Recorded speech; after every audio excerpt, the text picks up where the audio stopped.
WHO memprediksi corona sejak awal Maret, dikatakan bahwa awal April akan mencapai 1 juta di dunia ini yang terpapar virus corona. Dan akhir Juni, 2 bulan dari sekarang, akan terpapar 10 juta manusia. Ini sebuah kegilaan yang nyata. Membaca informasi ini, di sini saya terdiam lama, sangat lama. Saya berpikir, merenung, buku-buku bacaan saya 3 minggu terakhir ketika stay at home ada 8 buku. Seperti tentang the origin, asal muasal, tentang bioengineering, tentang algoritma teknologi, langsung melintas cepat di kepala saya. Kembali ke cerita dalam video sebelum ini di mana saya mengatakan global economy di reset, di restart. Siapa yang mau meriset itu semua? Siapa yang diuntungkan oleh itu semua? Maka mata saya tetap ke kelompok The Have, Bilderberg, dan orang di belakang mereka. Kita semua tahu untuk mengendalikan dunia, kita harus punya sesuatu yang didominasi. Awalnya saya pikir negara yang akan mereka mainkan. Sekarang mereka akan memainkan dengan sistem. Dunia akan diubah dengan algoritma, dengan bioteknologi, dengan rekayasa engineering teknologi. Semuanya termasuk kertas, saham, surat berharga, dan mineral precious metal. Semua akan diubah. Kata-kata Trump yang mengatakan kami tidak punya emas yang cukup. Baru-baru ini dikutip majalah Forbes. Membuat saya berpikir hal yang baru. Apa hubungannya dan apa yang akan terjadi?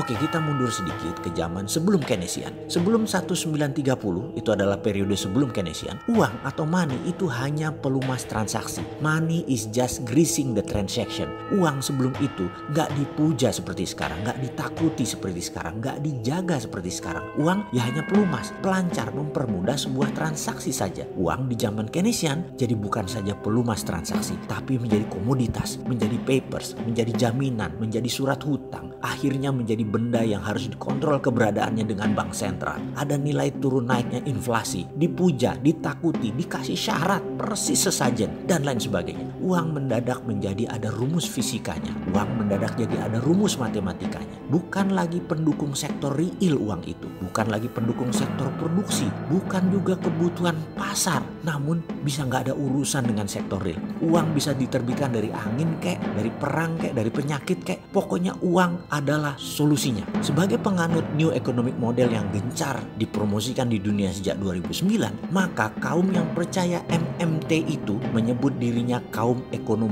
post-Keynesian atau setelah Keynesian. Di sini, ekonom post-Keynesian akan memurnikan kembali uang sebagai greasing the transaction lagi, plus underlying project. Ini penting untuk difahami. Namun, ada kelompok yang tidak ingin MMT mengambil dunia. Siapa mereka? Apakah kaum Keynesian seperti para pejabat di banyak negara, di IMF, di World Bank, termasuk di Indonesia, yang tidak ingin dikalahkan MMT? Bukan. Mereka yaitu kelompok digitalpreneur Bilderberg. Mereka anti underlying. Mereka akan menggeser dunia menjadi menggunakan algoritma. Maksudnya begini, Bitcoin, kita ambil sebuah ilustrasi. Bitcoin itu gak ada jaminan apa-apa kecuali matrik algoritma lalu diterbitkan terbatas. Hanya 21 juta satoshi. Inilah kemudian jadi otomatis bergerak berdasarkan demand supply sehingga terjadilah turun naik. Jadi ada nilai, jadi ada pertukaran. Ketika Libranya Facebook terbit pakai underlying algoritma pasar, dunia tersentak. Moneter dunia tidak setuju, banker dunia tidak setuju, bank sentral panik, dan ini membuat kesal kelompok The Have ini. Inilah mengapa sejak 2018 mereka getem-getem ingin sudah bergerak dan merekayasa tatanan dunia baru tanpa negara. Mereka shadow, mereka akan mengontrol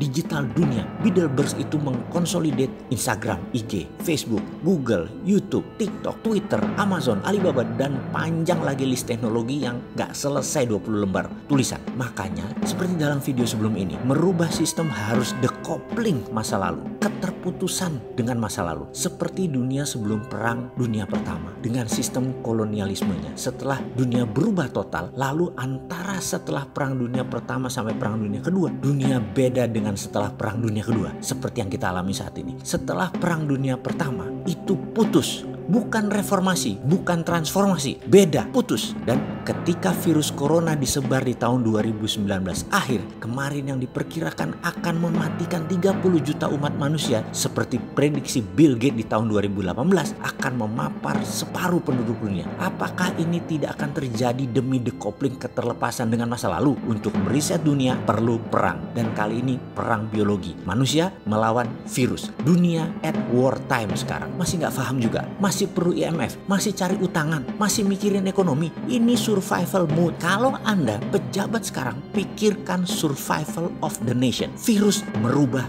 dunia. bioengineering teknologi merubah dunia. Dunia ke depan mata uangnya tidak perlu emas lagi, tidak perlu precious metal lagi. Dunia ke depan dikendalikan pemegang teknologi berbasis algoritma konsolidasi dan bioengineering. Inilah tatanan dunia baru. Negara menjadi less important. Negara menjadi tidak terlalu penting, tetapi manusia tetap paling penting. Bagaimana Pak Pejabat? Masih mikir bisnis bohir Anda atau Anda berbisnis sehingga harus tetap jalan dan rakyat dibiarkan pakai herd immunity? Keterlaluan kalian.